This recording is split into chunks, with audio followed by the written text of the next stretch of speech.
Assalamu alaikum warahmatullahi wabarakatuh. My dear brothers and sisters, Ramadan Mubarak once again. Did you know that two people can be fasting on the same day, but one receiving immense rewards while the other gets nothing but hunger and thirst? And the difference between them is something very simple yet very powerful, that is the intention or the niyyah. So, in today's session, we will explore the importance of intention, the niyyat in fasting, and how the Prophet emphasized on this, and how we can make our Ramadan more meaningful just by refining our niyyat or intention. So before we dive into fasting, let's first understand what is niyyat or intention really means in Islam. The Prophet have told, "Innamal amalu bin niyyah wa innama likulli imrin manava." So, which means indeed the actions are judged by intentions, and every person will be rewarded according to their intentions. So, the key lesson from this hadith is, see, niyat determines the reward. If two people do the same action, the one with a sincere intention, he will earn more reward. And Islam is based on sincerity. So every act of worship must come from the heart, not just an empty ritual. And again, it's a hidden power of small deeds, right? So even everyday actions, small actions like eating or sleeping, that can be rewarded if done with the right intention. For example, imagine two people giving charity. One gives to show off, while the other gives purely for Allah's sake. So the same action, but the completely different rewards both of these people will get. So I hope you got the understanding about what I mean to say here. Now let's bring it back to Ramadan and what role does intention play in fasting? So let's try to understand this part now. But I've told, Man lam yubayyit as-siyama mina al-layli fala siyamala, which means whoever does not make the intention to fast the night before, then his fast is not valid. So if you are not making that niyyah just before you are fasting, then that's not actually valid. So this means, again, very clear that before fasting, we must have to have a very clear and sincere intention in our hearts that you are going to fast. And unlike Salah, where intention can be made moments before praying, fasting require intention before Fajr. So here the types of intention in fasting, if you see, obligatory fasting is there and voluntary fasting is there. So when we discuss about Ramadan, like Ramadan, that require intention the night before. When it comes to voluntary fasting, it can be made in the morning. As long as you don't, you have not eaten or drunk anything in the morning, you can do it in the morning. But that's not the case in case of obligatory fasting, the fard.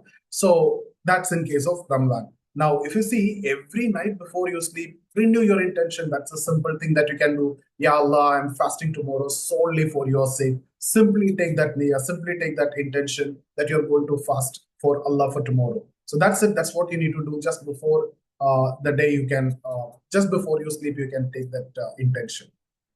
Now, one of the biggest mistake that we make in Ramadan is turning fast into a habit rather than an act of worship. See, ask yourself, are we fasting just because it's a yearly routine, or are we fasting to seek closeness to Allah? Allah says in Quran, and they were not commanded except to worship Allah, being sincere to Him in religion. So fasting is not just about avoiding food and drink. It is about sincerity and devotion to Allah. And if our intention is only hunger, we have lost the essence of fasting. For example, a person can be fasting, but if he spends the whole day watching movies or gossiping or backbiting, and then he has gained nothing from his fasting except that hunger and the thirst. So in fact, Prophet have warned, there are many who fast but gain nothing from their fasting except hunger and thirst. So, what is the solution? Let's correct our intention every morning and make fasting a source of nearness or closeness to Allah, not just a daily routine.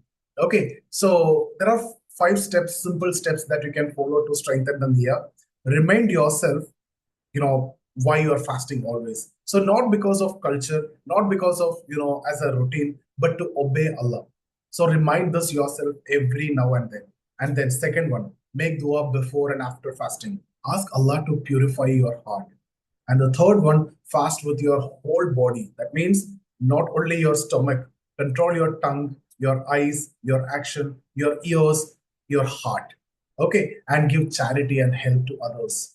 Definitely, If you need more, benefit from fasting, do this. Make fasting as an act of kindness, and then constantly say this intention in your heart. So, see the dua for intention in fasting. You can take this Nawaitu Saumaradin Annadaya Fardi Ramadanillahi Ta'ala. That means I intend to fast tomorrow as an obligation of Ramadan for the sake of Allah. So no need to say it aloud. Your intention is in your heart. So you can just take this niyyah, Nawaitu Saumaradin Annadaya Fardi Ramadanillahi Ta'ala. So it's very simple. Now let's end with a beautiful dua to ask Allah for sincerity in our intention. So the dua is like this: Allahumma aj'al amali kullahu salihan waj'alhu liwajika halisan wala taj'al li ahadin fihi shay'a. Which means, oh Allah, make all my deeds righteous, make them purely for your sake, and do not let anyone else have, a share in them. So before sleeping tonight, renew your intention and make dua that Allah accept your fasting. So what I want to tell you is now follow the intention properly. And what are your personal intention for this Ramadan? Comment below. And every night before you sleep, make a conscious intention for the next day's fast. May Allah grant us sincerity in all our deeds and make this Ramadan a means of attaining Taqwa.